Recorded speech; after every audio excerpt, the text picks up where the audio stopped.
everybody, so today's video is going to be a little bit more personal. So a little bit ago, I filmed a bookshelf tour video, and in that tour, I took you guys through my office and through my bookshelves, and I had mentioned that I have a lot of books that are not Christian fiction, that are YA or dystopian or just a lot of those trendy books that hit the market back in like 2012-ish, because that was when I started high school. And I'm just gonna go through with you guys my reading story and how I got into books and kind of writing, I guess. I might save writing as a topic for another video, but this is how I got started in doing what I'm doing right now.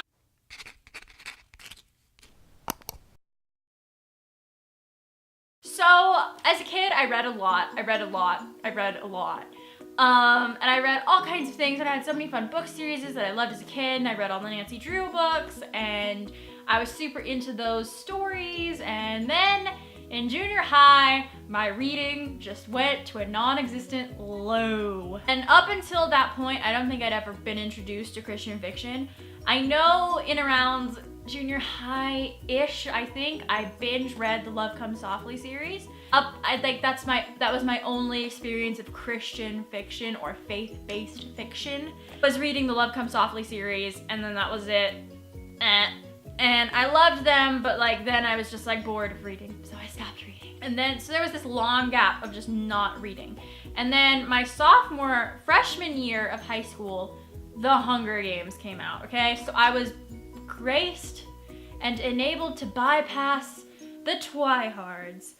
But when the Hunger Games came around, I might as well have been a contestant in the arena itself. I binge read those books, I saw all the movies, I was obsessed with the Hunger Games, and then I became just obsessed with YA books in general. Anything YA dystopian with romance and like death was in my hands. I'm not trying to be funny, but I feel like I'm coming across funny. And I read a lot of those books and I really liked them, and I was such a fangirl, which I mean, you're 14, 15 years old in high school. What are you going to be? And then junior year, my grandma passed away. And that was something that was really hard for me. And if you don't know, I was ridiculously close to my grandma all growing up. I spent so much time at her house. She was just such a role model for me, and when she passed away, it was very sudden. We had no warning whatsoever. She was there, and then she wasn't. Like, I'd literally seen her, and she'd come over to my house, and then she wasn't, and there are no words. And I'm a writer, so to say there are no words, there are no words. I feel like I checked out for a long while at that point. One day, my mom came up to me and handed me this book called Not My Will by Francina Arnold. And she was like, you should read this book. It might be really good for you. I don't want to read a book. Mom, come on. And she was like, just give it 50 pages. And if you're not interested in 50 pages, it might have been 100, but I don't know. She gave me like a set amount of pages. She's like, if you're not interested by 50 pages or 100 pages or whatever, then you can put it down and I will never ask you to read it again, but I want you to give it a set amount of pages. And I was like, okay, fine. In that book, there are two characters, Eleanor and Chad, and Eleanor does not believe in God. And then suddenly her whole life turns upside down. Her loved ones pass away. She's alone in the world. She's basically, you know, like, she has nothing left, and it's her journey coming to Christ. So I really, really liked it. And that was like when I was like, wow, that was inspiring. And up until that point, YA books don't really inspire you per se. They can inspire you.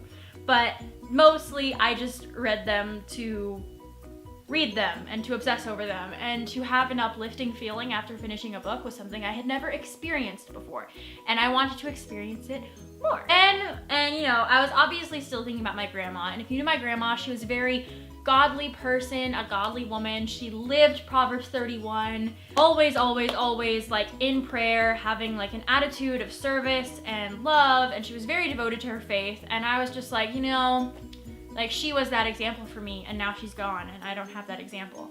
and I wanted to do something to step up, if that makes sense. I decided that I only wanted to read Christian fiction books from that point on. It wasn't like it was something that I just did instantaneously. There were like 1 or 2 moments where I'd be like, I'm gonna try and pick up this YA book. And then I would read it and it just I wouldn't get interested in it. And I have kept that rule that my mom gave me to always give a book like 100 pages before you put it down.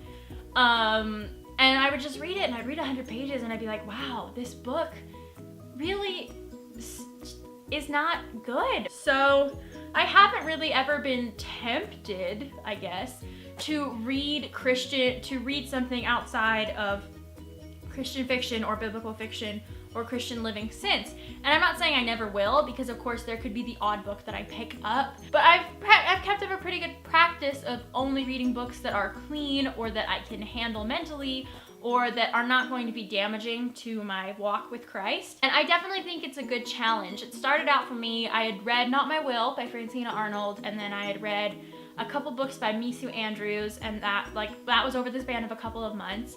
And then I was like, I went over to the YA section at Barnes & Noble and I was like, there's nothing really here for me. Like, I don't want to read any of this. And so it never fazed me to go back to that.